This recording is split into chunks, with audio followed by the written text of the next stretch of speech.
all streams. We are on all streams. Good morning, everyone. It is Friday, the 5th of December. I am honestly the worst person with dates.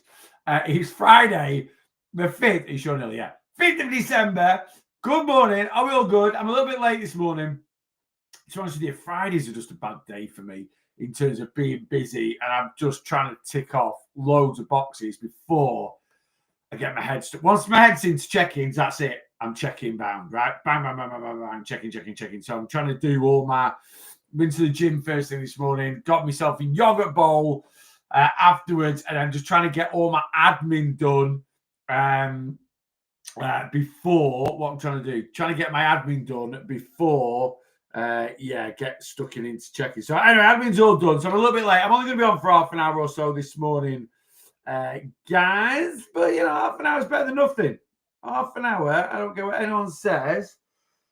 Is that my thing? Yes, half an hour is better than nothing. I'm just trying to upload the podcast to Spotify, Amazon Music, Apple Music, all of the formats. Did a new podcast yesterday. Kind of talking about weight loss jabs, really. My third podcast I've done on weight loss injections.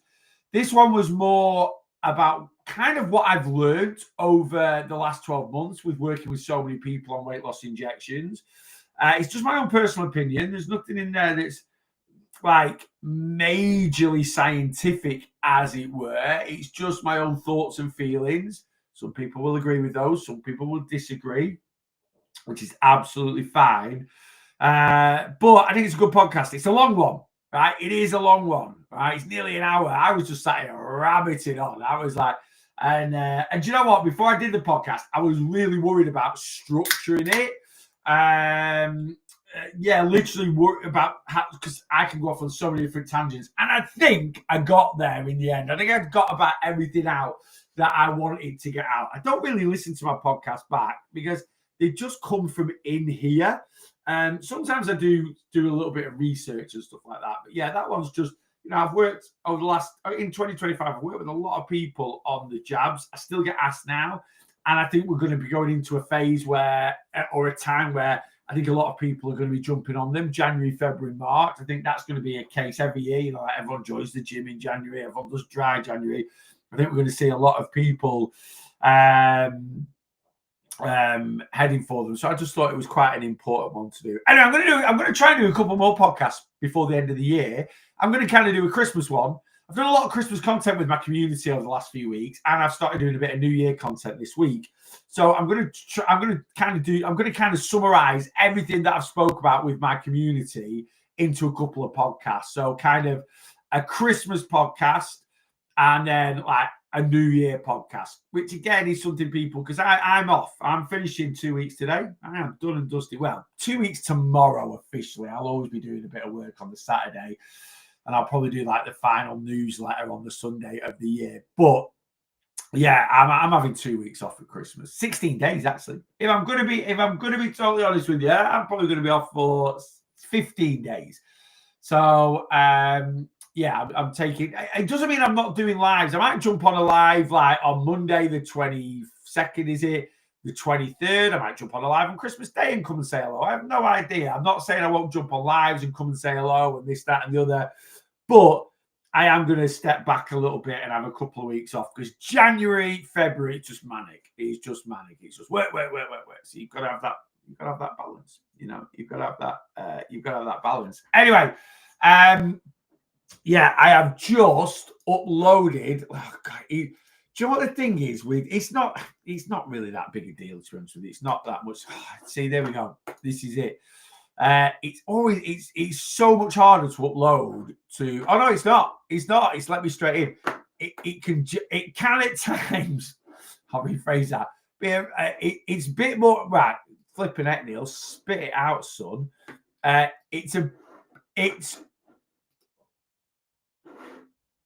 It's tricky to upload to Spotify and all the other things than it is to YouTube, basically, is what I'm trying to say there. It isn't really. It's not. I'm probably just being a right lazy git. But anyway, I've got it uploaded now. It's on. It's on. It's uploading to all other. So if you do like listening to it, I know it's a lot easier. If you only listen like to the podcast, whether you're driving or going for a walk, I know it's a lot easier on Spotify. I tend to put it on YouTube for a week first. Why? Because I get paid off YouTube. All right. I don't get paid a lot, but a couple of quid's a couple of quid.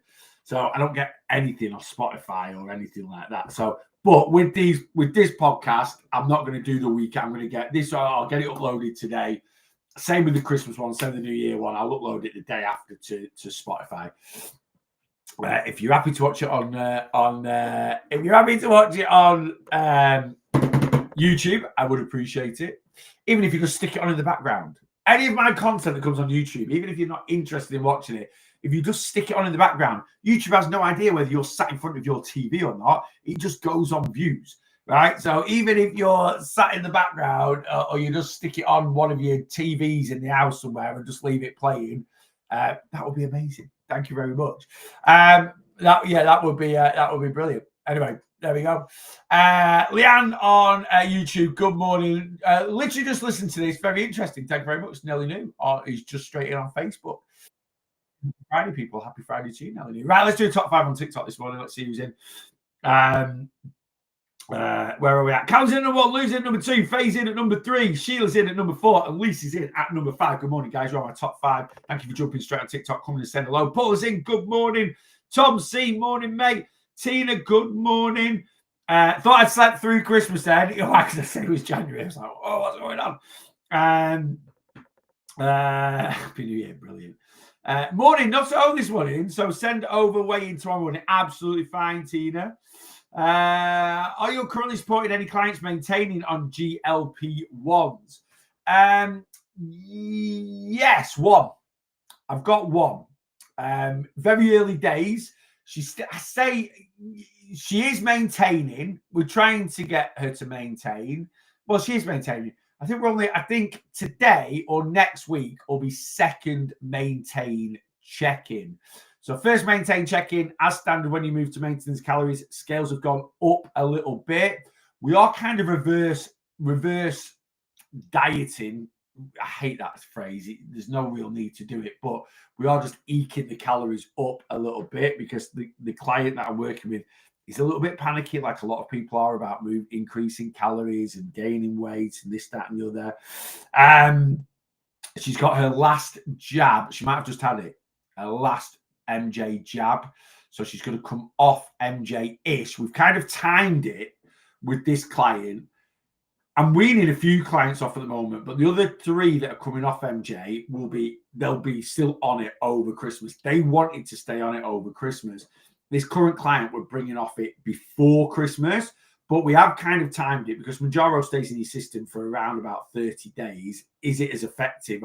No, absolutely not. But it will just eke out. Once you take your last jab, it will then, it will sort of slowly disappear. So technically, if you jab today, it'll still be a little bit of it will still be in your system like mid-jab. But with this client, I think her last jab was this week. So she's basically going to have a tiny helping hand over Christmas just to keep things in check a little bit. And then as we head into the new year, MJ free, maintaining. And so yes, I am, but very early days. Very early days. So, but when you say maintaining on GLP-1s, they won't be, right? All clients, we've got 4 clients at the moment that are actually moving towards maintenance, right? That have been on MJ this year, but they're all coming off it to maintain. So I suppose you could technically say, am I working with clients maintaining and they're going to maintain while still using the jabs? Not for a long period of time. Like I say, all 3 clients that are going to be coming off MJ in the new year, we're probably going to be, I've sort of set it up where they're in maintenance calories and they're going to be on 2.5. Like this client that's coming off now has been, they've been microdosing to be fair, but they've been doing 2 milligram for the last 4 weeks. Then they're done. Clients in the new year, we're going to be at 2.5 milligram at maintenance calories for 4 weeks. Then they'll be off, but then again, it'll stay in for another. So it's probably going to be, we're probably going to be looking at when they're totally free of Manjaro in their system March time. But by then, they will have been maintaining for 6 weeks or so, you know.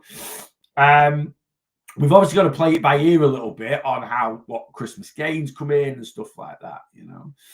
Watched it last night while eating my tea. Brilliant, Callum. Thank you very much. I found the podcast very informative and useful. Lisa, thank you. Let me scan up. I'm skinny fat. What's the best way to lose a wee bit of weight to build muscle? Okay, what does skinny fat mean?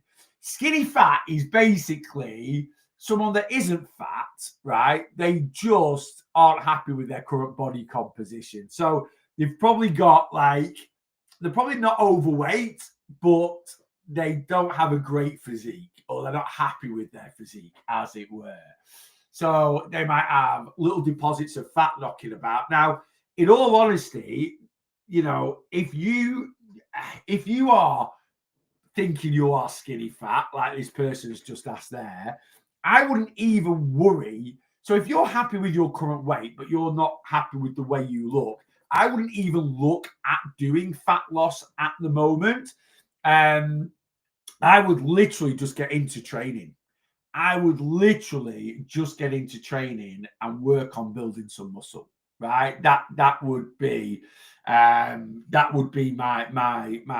thing for you. You know, carry on. You know, improve your overall diet a little bit. Increase your protein intake, you know, try and structure your eating habits a little bit better. Structure your eating habits around your training, because when we're trying to build muscle, we want to be anabolic.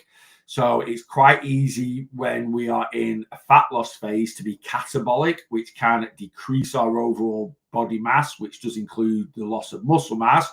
Whereas to build muscle, we need to be anabolic. Can you be anabolic in a calorie deficit? Yes, you can.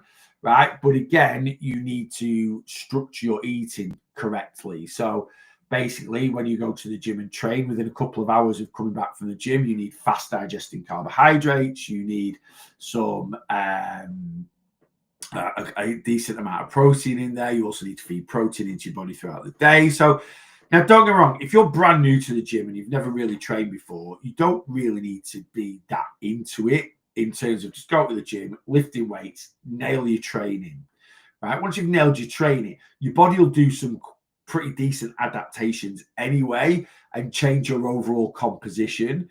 And then, you know, once you've got your training nailed in 6 months down the line, then you can start looking more into your nutrition and this, that, and the other. 12 months down the line of training, then you might want to go into some fat loss phases to kind of think of someone that's skinny fat. Well, you can think of anyone like this. It's like an onion. It's like an onion. So if you build muscle over 12 months and you're still carrying some body fat that you don't want, then it's a case of peeling the layers off, right, to expose what's underneath, right? So that would be my, I'm not a bodybuilding coach. No one needs to be a bodybuilder. But if you're currently happy with your current weight, but you're not happy with the way you look, the first thing to do is nail your training. Don't get wrapped. People, they go at things like a bull at a gate, and it just gets too much. You don't need to. Just go training. Anyone here, even if you're just eating within a calorie maintenance, turkey Twizzlers, chips and beans, right? But you're eating it in a maintenance, so you're not gaining any body fat. If you go and train 3-4 times a week and your training's good, you're going to change your physique, right? You just are. But you're only going to be able to take it so far with poor nutrition. When you take it so far with poor nutrition, then we can push it with good nutrition, right? And it doesn't need to be flipping just chicken, rice and broccoli. That's bullshit. No one needs to eat like a bodybuilder. Bodybuilders are robots, right? Because their physique and their sport is more important than flavor, taste, life. Their life is bodybuilding. And that's fine. If that's their thing, that is their thing. A bodybuilder will eat the same thing day in, day out, 365. They might take their birthday off. They might take Christmas off. Other than that, it is just a rigid routine. Bang, bang, bang, bang, bang, bang, bang. Right? That's what they want to do. Right? Does that kind of make sense? But yeah, if you're happy with your current weight, but you're not happy with the way you look, just nail your training. And 6-12 months, nail your training. Right?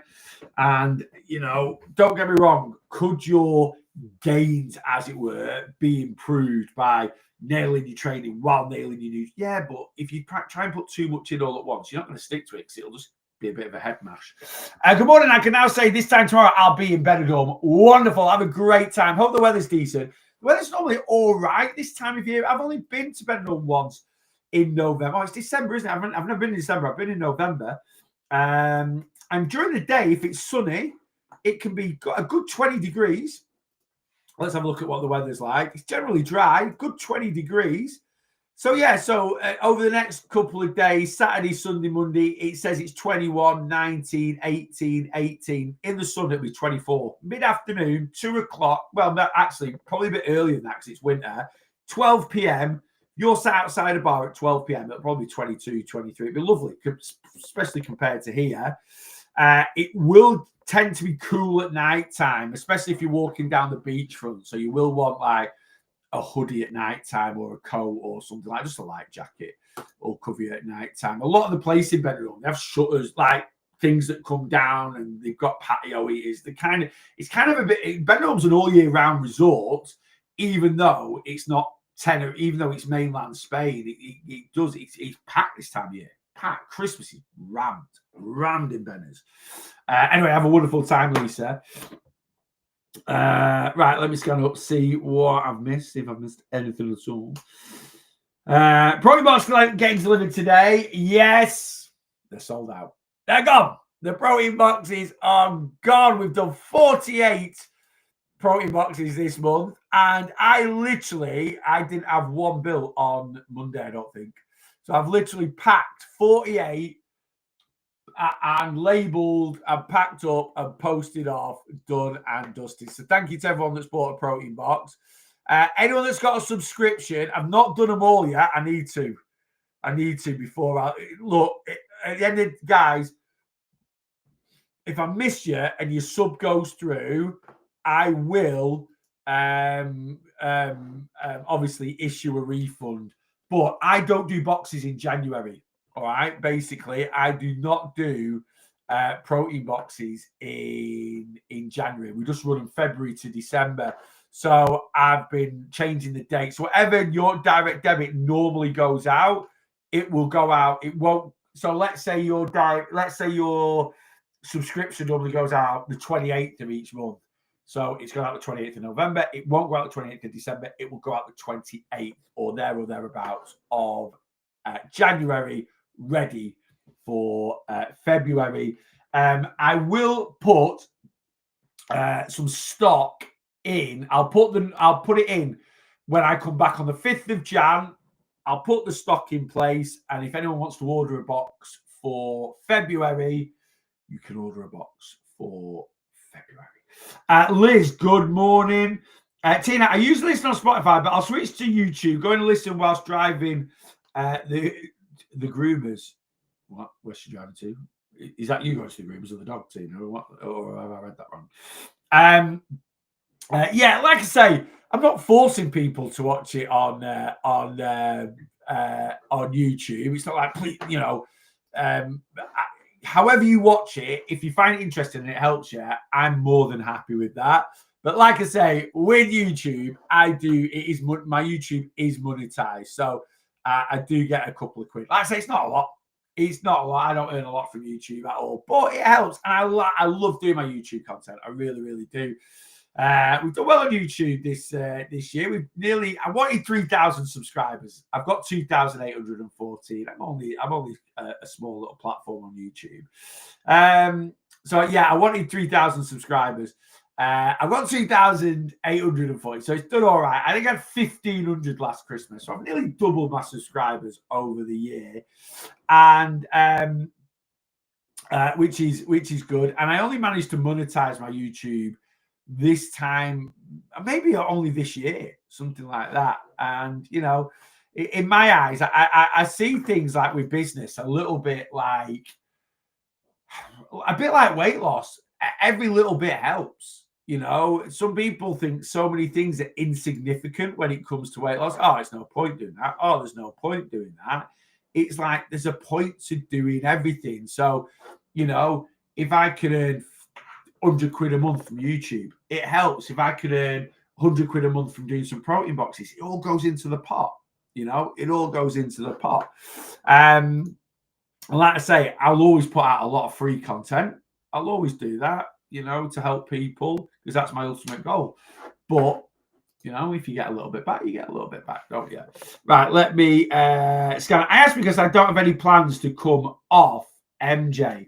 I know, and at the end of the day, let me ask you this, Paula. What happens if it just stops working? Will you just keep shelling out the money? Because it will do. That's the only thing I don't understand about, like, because, and don't get me wrong, the date is not 100% there yet because no one knows that it will ever like just completely stop. But obviously, this is why we ramp dosages up, and this is why people, if they stay on the same dose, don't find it as effective. Or, you know, if you've been on 5 milligrams 6 months, it's nowhere near going to be as effective 6 months down the line as it was 6 months ago. That could be a psychological thing. That could be a physical thing.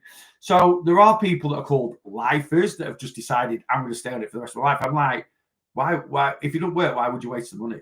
That's my own interpretation. And again, it's just my own personal feelings. Like, and you might be like, no, I think it, you know, if you like, no, I think it will work for the rest of my life. Now, obviously, you know, I'm talking about suppression. A GLP-1 will always be an extra hormone going into your body. So in terms of diabetes, yeah, you can be on Mounjaro for life, and it will help, you know, your insulin resistance. Now, hopefully, again, it's not a lifelong solution. Just like people that were on metformin, or some people are on metformin and a GLP-1. To be honest with you, with type 2 diabetes, but you know, it will always be a GLP-1, and the body will not build up an immunity to the hormone of the brain talking to the pancreas to release more insulin into the body to help control blood sugars. That is a permanent thing. So if someone might be on 5 milligram for that, for who does? Oh, is it? Class. Guys, let me just, I'm gonna have to pause. I'll literally be back in a few minutes. Hang fire.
Like the worst live in history. I am back. I don't know if anyone's actually patiently waiting for me or not.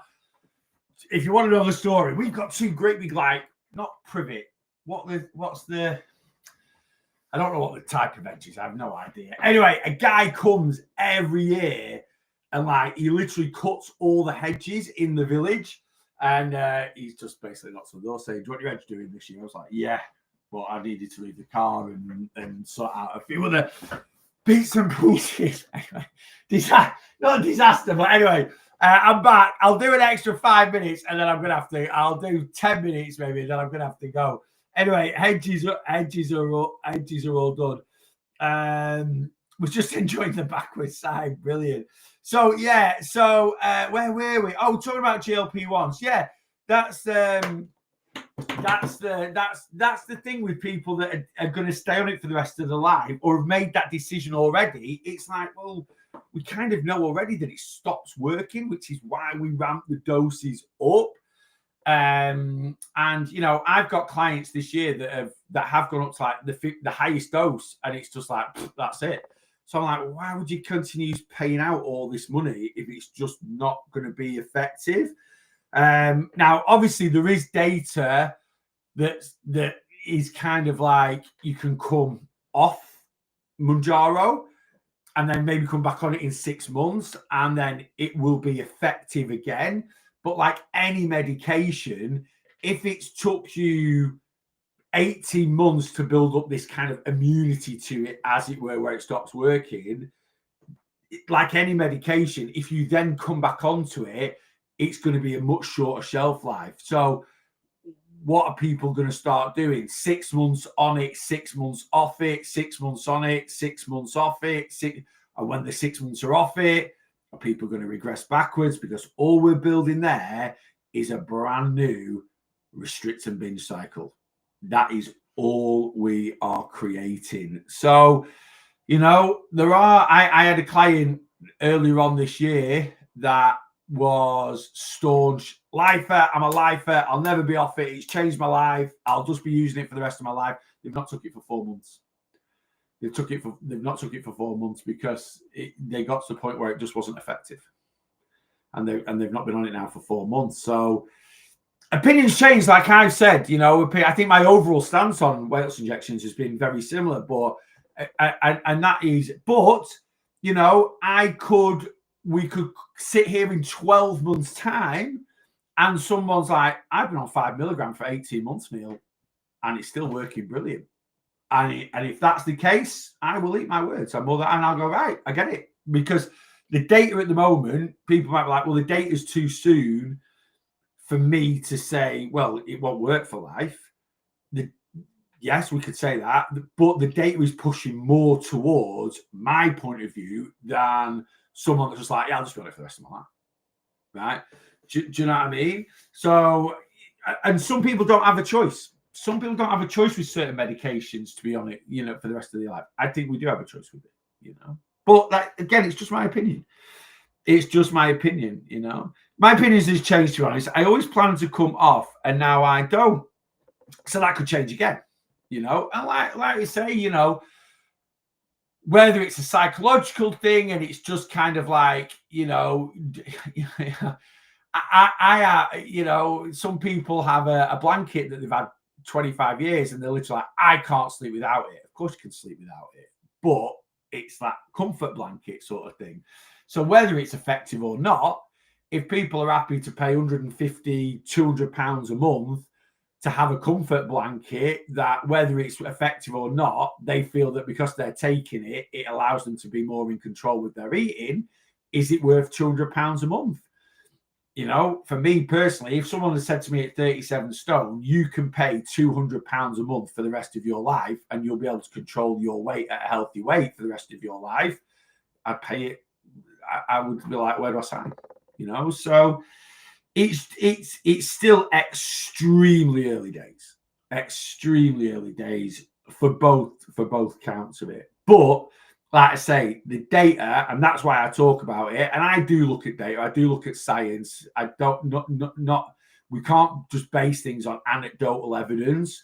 And there is anecdotal evidence. And when I talked to the podcast that I put on yesterday, you could say a lot of the stuff that I've talked about. So I talked about like side effects or cons maybe, and I've talked about things that at least 2 clients of mine have reported since being on Mounjaro. Is that still anecdotal? In a way, yeah, of course it is, because really, unless it's a clinically run trial that's controlled, that is fully monitored, we can't. But it's little trends that I've seen, and whether it was just circumstance or anything to do with, and I did say that in the podcast, but, have these clients had these things pre? No. So again, you've got to look at it. You've got to look at the data. Very much a data-driven person, I am. That's just me. It's hard to say, I guess, because it seems to affect literally everyone so different. That is correct. That is correct as well. Like any medication, some people could get a chest infection and they're put on amoxicillin antibiotic and it doesn't work. For most people, it will do. For some people, it won't do. So then they go back to the doctors and they get, there's like 200 different antibiotics, right? Certain ones are better for certain different types of infection. But, I think there's about 10 different actual antibiotics that seem to be quite effective for something like a chest infection. And there's obviously one that's very thin, but you go back and that works for that person. So again, it is, and it's like any medication. It's. I've got some clients now that have been on 2.5 milligram for 6 months, and it's doing the job. It's just taking the edge off, and that's all it needs to be for them, right? I've got some clients now that are on 12.5. I don't think I've got anyone at the moment that's on 15. I've got a couple that are on 12.5 milligram, and they're really struggling on it. So, like I say, it is different strokes to different folks. And really, that's the thing. If someone's like, no, I'm going to be on it for the rest of their life, they've just got to be honest with themselves. If that they make that choice and they sit at a certain dose and, 6 months down the line, it is being ineffective, I suppose that's when you make the decision. 6 months, 12 months, 18 months, 2 years down the line, they still feel it is being effective, then yes, if you want to stay on it, stay on it. So again, it's just such early days. It's such early days. I've gone back onto MJ because I've gained almost a stone since stopping it in September. It's freaked me out. Yeah, I think a lot of people are going to panic on it, panic on and off it. A lot of people panic, are going to jump. But again, this is where, Liz, we're possibly going to be edging into that restrict and binge dieting thing.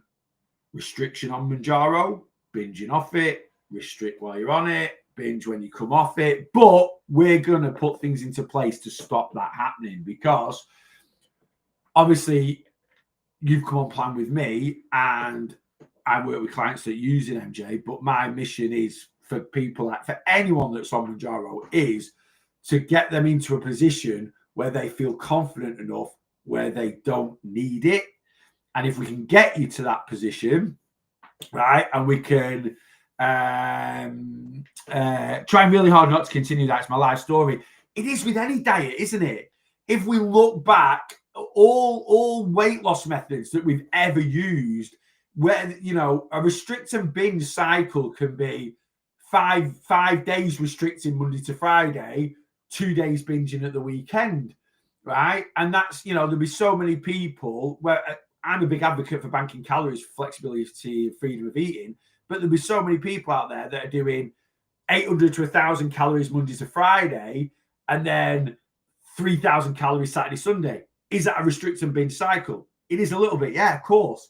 But in terms of lifespans of weight loss and diet, it does, if you go on Slimming World in January and you stick to it till April and you lose 2 stone, but then in April you come off it and you gain it back, and then you go back on it in September and you lose a stone and then come off it mid-October, November, when Christmas sort of starts to take over a little bit. Then you're back on it in January and you just lose, gain, restrict and binge cycle, and any weight loss method that you stick to, you're going to lose weight.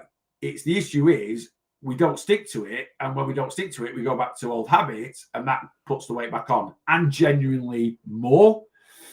And that's the habits we've got to break. And could MJ quite easily become restricting things? Easily, probably more than any other diet we've ever done. Because if you're over suppressing yourself, there's so many people that are burning 3,000 calories a day, yet they're struggling to eat 1,000, 1,200 calories a day. That is so restrictive. And that's going to come back and kick them in the bum at times, at some point in time. It just is, you know. We need more education that you give regarding 3,005 is a pound. It makes it easier to understand. Yeah, like there isn't enough talking about how weight loss actually works. And there are physical entities that are, you know, when a lawyer comes on, you know, when a policeman comes on and talks, people listen to him. When a doctor comes on and talks, people listen to him. Right? When a lawyer comes on and talks, people do listen to him, and they're like, they're a professional in their field.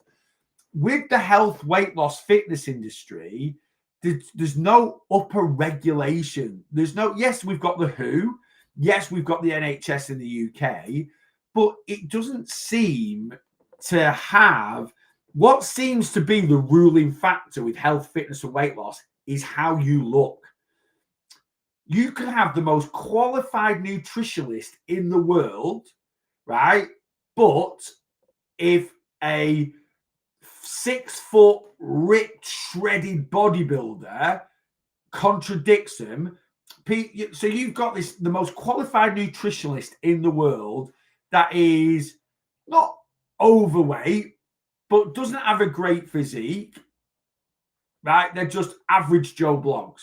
And if you stood them there, right, and then you put this ripped, shredded bodybuilder there, and this person with the best qualifications in nutrition, they have absolutely studied every piece of literature that's available, and they stand there and go, yeah, bread's fine, right? Bread actually, even if it's got some preservatives and additives in it, it's cheap. It is fairly filling for a carbohydrate. It's fortified nowadays. Most breads are, so it's got extra vitamins and minerals in it. It can be a really good base for a good meal. Just make sure you put, you know, some veggies with it. Make sure you put some good protein with it, and this, that, and the other. Right? Great nutritional advice. Yeah. The shredded bodybuilder goes, nonsense. Don't eat bread. It makes you fat. I've not eaten bread for 5 years. People straight away believe the bodybuilder. Irrelevant of how qualified this nutritional is. Why? Because the main reason people want to lose weight is to look, and it's the wrong reasons. The main reason the majority of people want to lose weight, and I was at this myself at one point, was because they want to look like the shredded bodybuilder. They don't want to look like average Joe Blogs nutritionalist. So people give in the health, weight loss, fitness industry a godlike complex to physique rather than actual qualifications. And that's why there's so much garbage out there around weight loss. Because, like I say, someone can just hold up qualification after qualification after qualification. You know, I studied this left, right, and center. Here's the PubMed research. We've got umpteen scientific, you know, non-biased, controlled human trial studies on this. Seed oils, it's been absolutely seed oils. And when you say seed oils, it's that it sounds like rapeseed oil, not olive oil. That's not a seed oil, but anything. Rapeseed oil, even sesame oil, the sesame seeds that's used in Oriental sort of cooking. But rapeseed, any vegetable oils, they've got an absolute battering. And there is absolutely zero evidence anywhere, proper evidence to say that they are bad. But everyone's like, they're highly hydrogenized, they cause this, they cause inflammation. There's no data anywhere. There's absolutely nothing. There's nothing to back it up. It's just a lie. It's just, there's just not one shred of evidence to say that. But the evidence says they're really good for us, right? The evidence says they're good for us. They're heart-promoting healthy fats, right?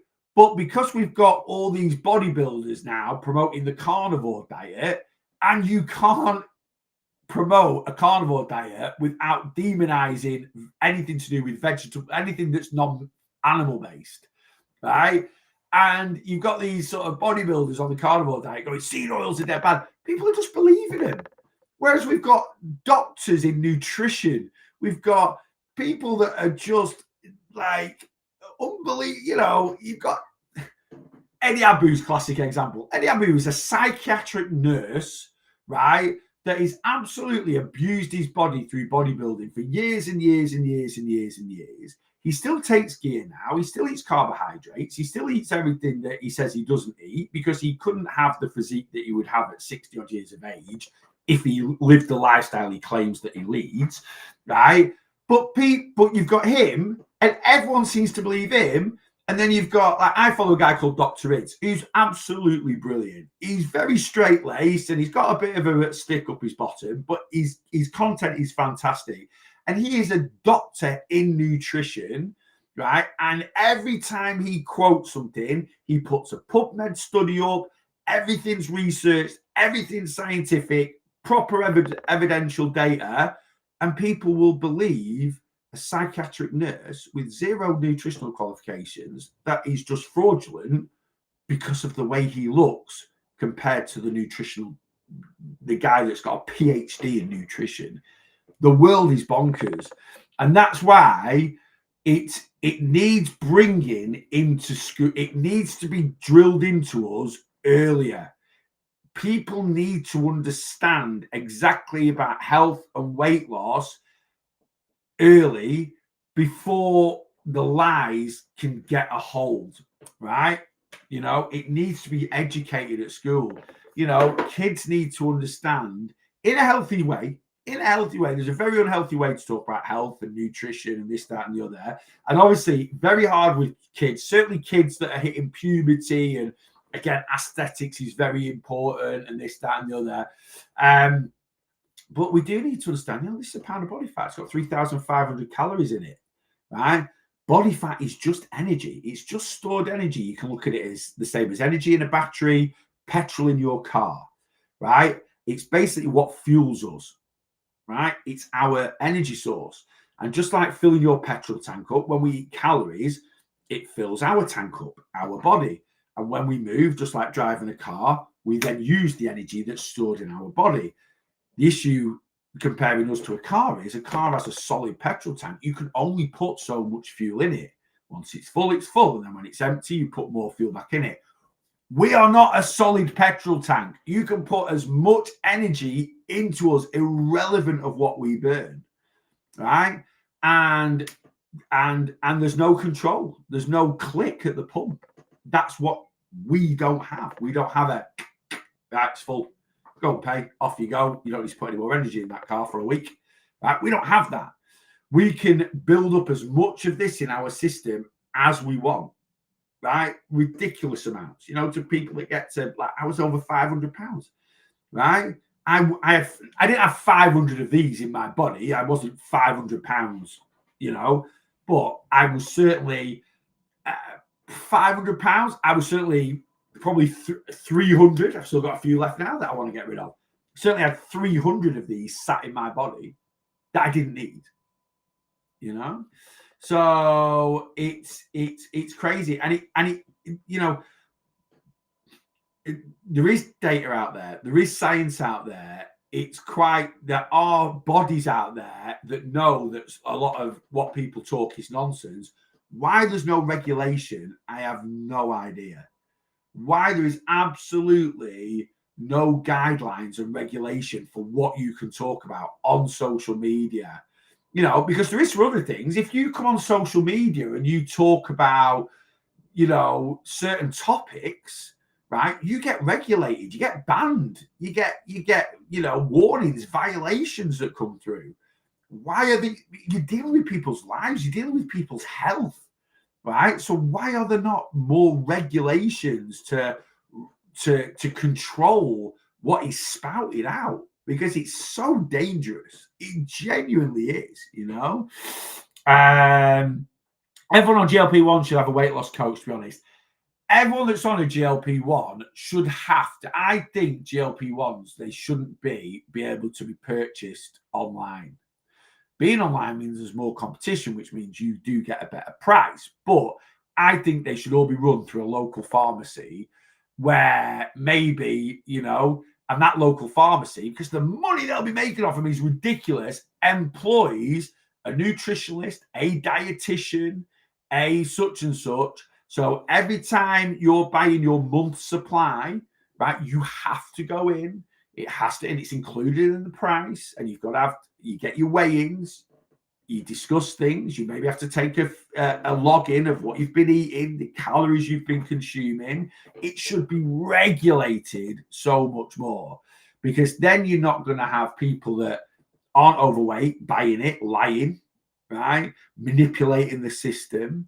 You're going to have people that get to a healthy weight, then not be, at the end of the day, there's regulation out there that anyone that's got a BMI of under 24, it is the supplier's responsibility to then bring the person off the medication. That won't be happening because they want to make that.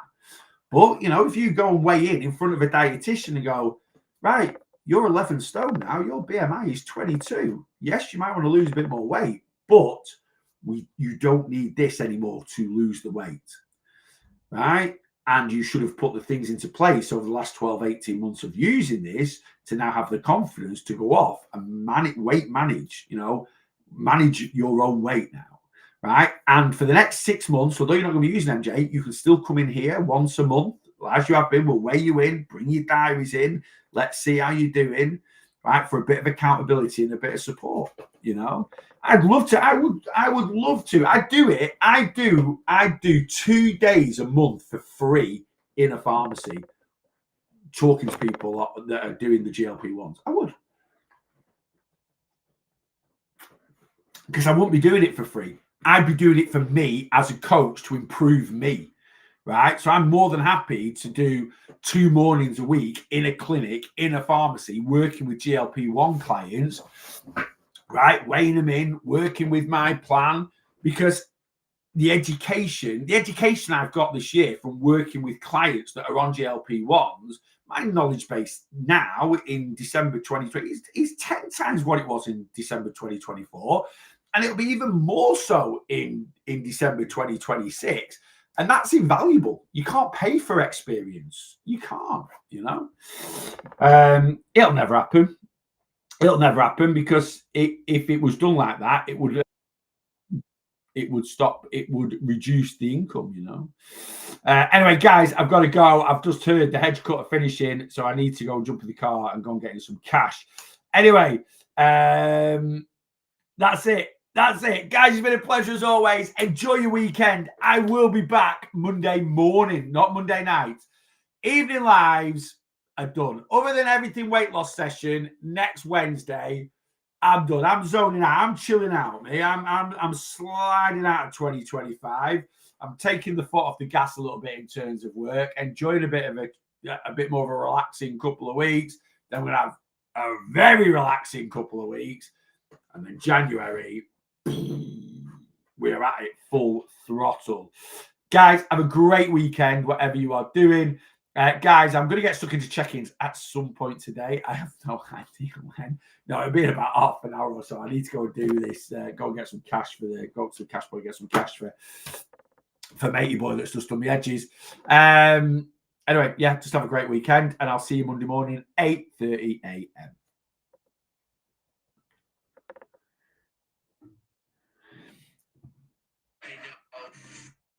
£15 for 8 years old.